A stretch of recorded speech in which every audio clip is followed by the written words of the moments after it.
it's just a great opportunity to meet some great people, but also help a lot of kids. And they support a lot of great charities, and very thankful for their support of my charity as well, and the Tim Pia Foundation, and our goal to try to make a difference in people's lives and bring faith, hope, and love to those needing a brighter day in their darkest hour of need. And so I'm very grateful for that. What do you think your future holds as far as the NFL? Do you think you'll get another shot? I don't know. I've said it many times. I don't know what my future holds, but I know who holds my future, and I'm good with that. I was going to say, are you at peace if you didn't play pro football again? I'm at peace with whatever God wants me to do. Tim Tebow was at the Tiburon Sharks shootout this week, answering sports editor Greg Hardwick's questions on Tim's thoughts on his future in the NFL. You can check out all of the Shark shootout coverage on naplesnews.com. Speaking of the NFL, the Greater Naples YMCA held a press conference recently announcing that they were partnering with the NFL to create a new youth football program. Let's take a look at a few minutes of that press conference. There's really not a script behind this, but it's our pleasure to have you here today. My name's Paul Tyne. I'm the CEO of the YMCA here in Naples. I'm pleased to be with our board chair, all the way to my left, Guy Blanchette, Matt Birk, the Director of NFL Development, Jerry Horowitz, the Director of High School Development and Youth. And we're here to announce a very exciting partnership with the YMCA of Naples. The YMCA is the nation's largest child care provider. We have access to kids and families. We believe in core values, and we believe that we would be a great conduit to roll out a youth football program, and we're pleased today to have Mr. Horowitz and Mr. Matt Birk, former NFL Man of the Year, Super Bowl champion, with us today to announce the partnership and the rollout. I guess my unprepared statement would be, at the NFL, we think football is important. I mean, we don't think that we're ever going to have a trouble or a shortage of finding players to play at our level, but we think football is important because we think that it uniquely teaches life lessons and instills values in young people. And we think today, with a lot of the cultural challenges that we have, football is more important than ever. And so ultimately, we want kids playing football because it's good for them, it's good for their community, and it's good for our society as a whole. So what we're here today to do is we're launching a new program, a high school football development program here, partnering with the Y and with some of the high school coaches and youth coaches here in Naples, where ultimately we introduce kids to football the right way, and do it the right way, hoping that they'll find it first fun. That's the number one thing we want. We want kids having fun playing football, and then ultimately, certainly, we would love kids to go on and play for their whether it be elementary schools or high schools. Because if you've ever talked, I'm going to steal a line from my colleague, Mr. Horowitz here, is that if you've never met anybody who played high school football that regrets it. That was Matt Birk at the Naples YMCA press conference announcing a new youth football program in partnership with the NFL. Our own Adam Fisher of the Naples Daily News was able to sit down with Matt for a more in-depth interview and to find out why Naples was selected as the first YMCA to roll out this partnership. Hello, I'm here today with Matt Birk, former NFL player, and we are at the Greater Naples YMCA. And Matt's here to introduce a program, a partnership with the Y and the NFL. So why don't you go ahead and just tell us about that? That's right. What we're rolling out today and piloting here in Naples is a new high school football development program meant as a way to introduce 10 to 14-year-olds, introduce them to football, but introduce them the right way. Our game is unique. And we feel like a lot of kids with their initial experience with the game is negative. We obviously want to make sure it's positive. So it's a program that engages high school football coaches, youth football coaches, high school football players to go down and teach our youth the right way to play the game. It's a non-padded program. It has every kid play every single position, so they learn the skills and drills and develop an appreciation for all the different jobs on a football field, and we are extremely excited at the NFL to be rolling it out here in Naples in partnership with the Greater YMCA. And I know you have kind of a history with the YMCA, and we'll talk about that in a minute, but just tell us why Naples? What makes this a good area to roll out this program? Well, I've been coming to or living in Naples from my family and I for the last 6 years, and we are involved with the YMCA. I've also been involved with the youth and high school football programs in the area, so I know a lot of the individuals. I know their passion for the game and what drives them. And talking about passion for the game, really talking about passion for kids. And so it just felt like a natural fit, just with my familiarity with this area and with the Y and the coaches. It's like, if you're going to pilot a program, give yourself a chance your best chance for success. So this is where we ended up, and we're thrilled about it. And the NFL is big on how much football can help kids develop. Then you talk about character. But what can teaching this game to them do for the NFL? I mean, it seems like a mutually beneficial kind of relationship. Well, I think the NFL is going to get its players no matter what. I don't think we have a trouble finding, the best, the elite. And what really this is geared for is, again, introducing kids to the game the right way so they understand it, they can develop appreciation for it. And the biggest thing is have fun playing football. I mean, whether you're playing in our camp, whether you're playing for a youth team, a high school team, or whether you're playing in your Thanksgiving turkey bowl with your friends and your family.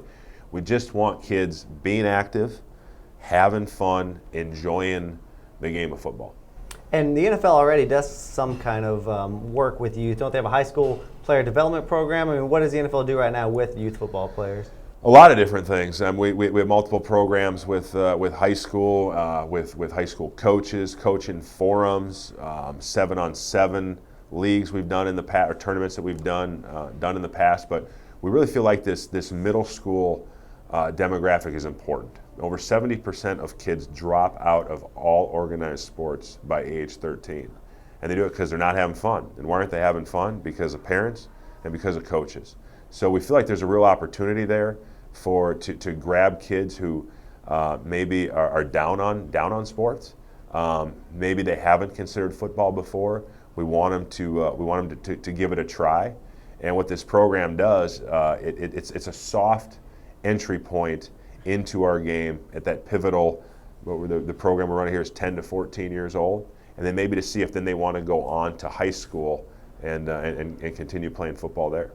And the goal now is to get, I think, about 150 kids involved here in Naples, but it's something you guys would like to see, if it's successful, expand. Is that right? I mean, is this something you can take to other areas? Absolutely. I mean, the vision is to have this rolled out all throughout the country in conjunction with the Y, because they're such a great partner. YMCAs are really an anchor in their communities, a gathering place, and a place where they have access to a lot of kids, and they're looking for not just programs for the kids, but quality programs. And certainly at the NFL, we have we have access to the best and the brightest football minds. And everybody, the thing about everybody in the NFL, they've been at youth football before, they've been in high school football before. So we feel like this program is a great way to introduce those kids to our game. And ultimately, yes, that is the vision to go nationwide with this. Not because we think that this is going to help with the next crop of NFL players. I mean, it may, but ultimately it's about introducing kids to our great game,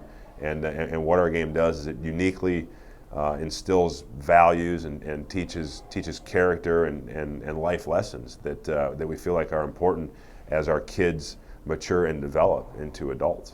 And you mentioned the partnership with the YMCA. They kind of share some values. What about the Naples YMCA in general? A place you know pretty well. You're on the board of directors. I mean, how strong is this YMCA, and is that one of the reasons you felt that it could support this program? Absolutely. I mean, I was introduced to the Y after the lightning strike a couple of years ago, and met with Paul Tyne and Guy Blanchette here, and after talking to him for 5 minutes, I realized, man, this is an important mission that these guys are on to rebuild this place and make it bigger and better. And more important than ever in the Naples community. So I've done my small part to try to contribute to that, and then I mean you look at this place today. This facility is just state of the art. It really has everything for everybody. Everybody in the family can get fed here, literally and figuratively. And strengthening the family is only going to make our community here better. And Matt, you are from Minnesota. You played in Minnesota, is that right? Are you from Minnesota? From Minnesota, played in Minnesota. And then you won a Super Bowl with the Baltimore Ravens. Yep. Retired right after that, was that right? 2012? And then found my way to Naples full time then.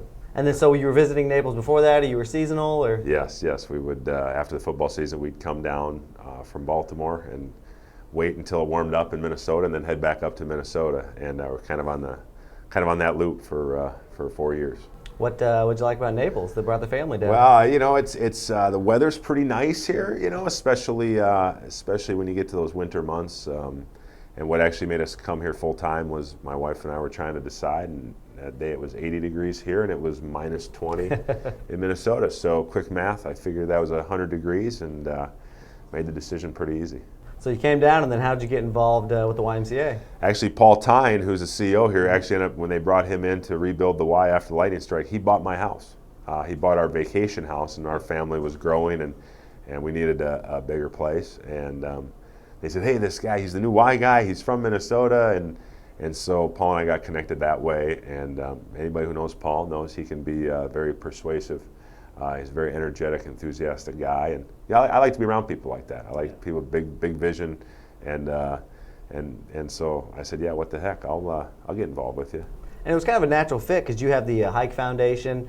You were the 2011 Walter Payton Man of the Year, which recognizes an NFL player for his volunteer work, for his charity. Talk about the Hike Foundation, what it does, and what you did for kids up in Minnesota and Baltimore. Yeah, Hike Foundation, it was always about kids, always about education, and especially those in underprivileged areas.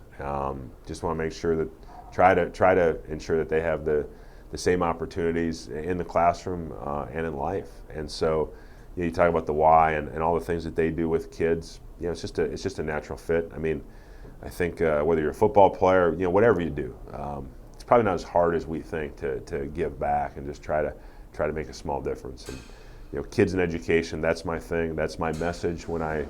Over the years, I've gone out and talked to, 1 million kids in schools.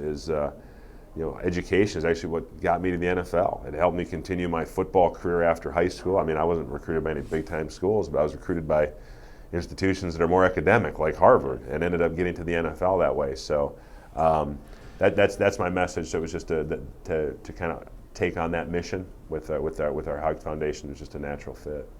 So you retired after winning the Super Bowl, looking to live in Naples with your 6 kids, living the good life, but you got back into it. The NFL hired you in, I think, July of 2014 as the Director of Football Development. What made you want to get back into that? Give back, I think. I also think it's a great honor to be associated with the NFL, and ultimately to do what we're doing here today, which is to sort of evangelize the game of football and try to expose as many kids to it as possible. Again, not because they're going to necessarily play in the NFL, but because their character is going to be shaped by playing the game, and they're going to look back and they're going to say, "Man, I'm really glad that I did that." Just want to give as many kids as we can that opportunity. And certainly you're going to get a chance to do that now with the new program here with the Greater Naples YMCA. Matt, we appreciate your time. Thank you very much. My pleasure. Thank you. This is just one of many initiatives that the Greater Naples YMCA has been tackling in recent months. When we come back, we will have Paul Tyne, President and CEO of the Naples YMCA, speak about the rebirth of the YMCA after the devastating fire on Labor Day in 2013. Stay with us.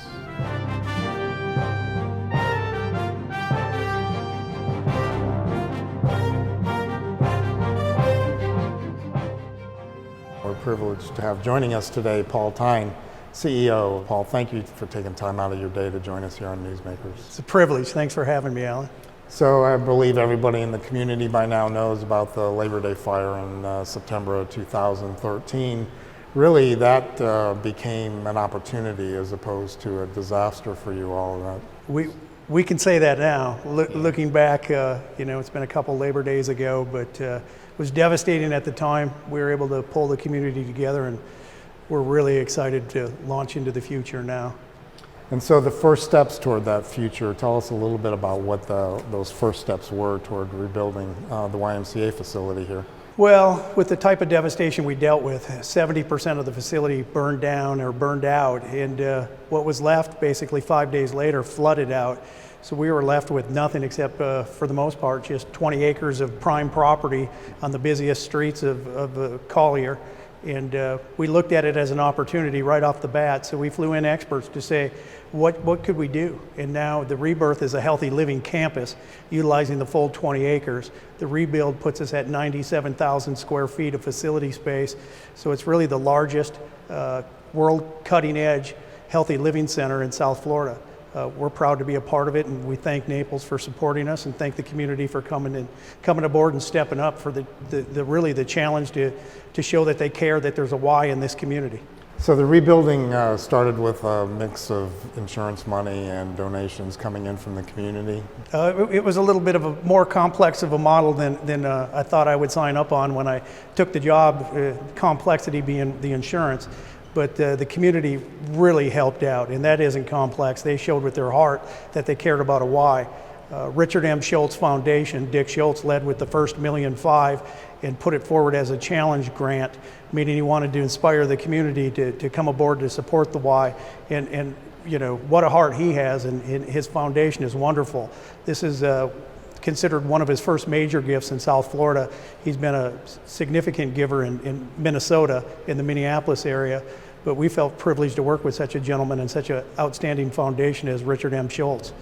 And Paul, what was the target figure for this first phase of the fundraising?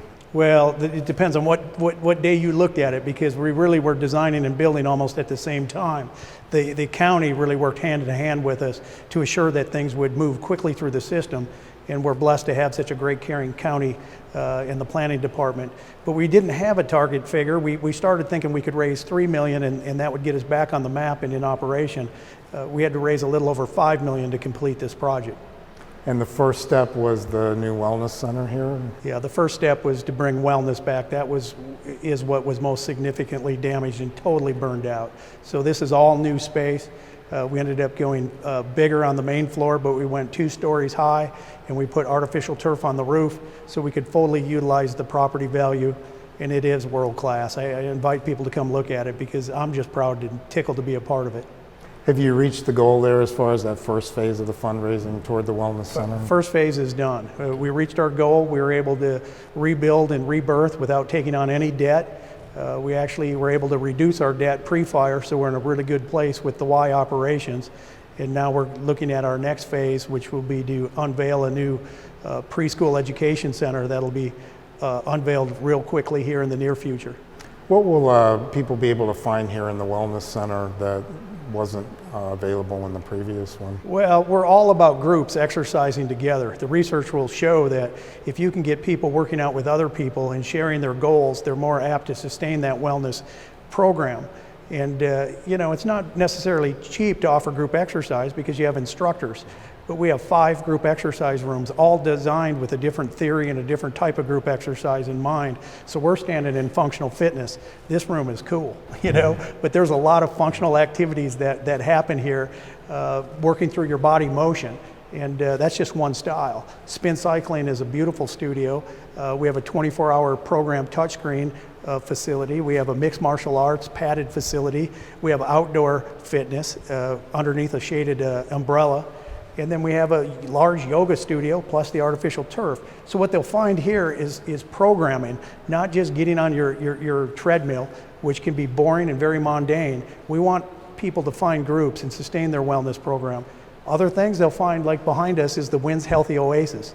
By design, we think people are comfortable with food, but we want to show them the importance of nutrition. So we partnered with the Wynn family to bring in a healthy option, Healthy Oasis. And that is really something special that you won't find. It's not a smoothie bar. It's not just that trendy drink. It's about bringing the whole holistic model of nutrition together. And what they'll really find at the Y is family. I mean, we're about everything from the little child who's an infant in our preschool to the child who's learning how to exercise for the first time. It's a comfort level. It's not spandex and funky music. It's family.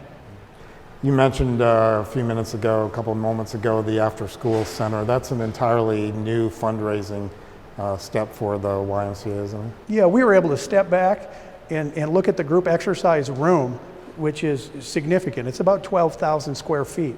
And we were able to set that aside in the rebuild, re-energize it. Now we're repurposing it specifically for the 5 to 12-year-old. So that's relaunched as a youth development center. We're gonna offer music lessons, piano, guitar, voice, and others. We have an educational computer lab that's state of the art. We're able to work with kids who are bused in here for our after school program services. And now we're gonna launch something that the community really is gonna benefit from, and that's gonna be Camp Waiho, which is the Native American term for spirit. We're gonna really launch a summer camp that's second to none. We are the first YMCA in the country to partner with the national parks. We were brought to the table with the Secretary of Interior, Sally Jewell, to be introduced to an initiative from the President of the United States where they're trying to get families and kids outdoors to exercise. So we're the first to launch a project with our national parks, and Big Cypress being one. Our kids are going to be introduced to nature. They're spending 56 hours a week behind a screen, whether it be a TV or an iPad or a phone, and that's really sick. It's leading to a lot of sicknesses. What we're going to do is the national parks are bringing some expertise to our camp, and they're going to introduce kids to play activities and educational activities using the outdoors. And through the help of Richard M. Schultz and another seed fund that he put forward, we're going to transport the kids to what is really beauty in Florida, outdoor national parks. Time goes by really fast here in the last few seconds that we have. What's the dollar figure you're hoping to shoot for in terms of this new center? Well, the new Youth Development Center, the dollars are all going into programming. The Schultz Foundation put $100,000 forward as a challenge match, and we met it. So there's $200,000 being influxed this summer just into the curriculum and the programming. The partnerships are ungodly. So you'll see things that children will be introduced to, like golf through First Tee Golf, tennis through the Yonex tennis rackets in our tennis program, national parks, and it goes on and on. This will be an expense that we're going to bear through the helps of Richard M. Schultz, and we're going to invest in this community. Paul Tyne, thank you for joining us today on NewsMakers.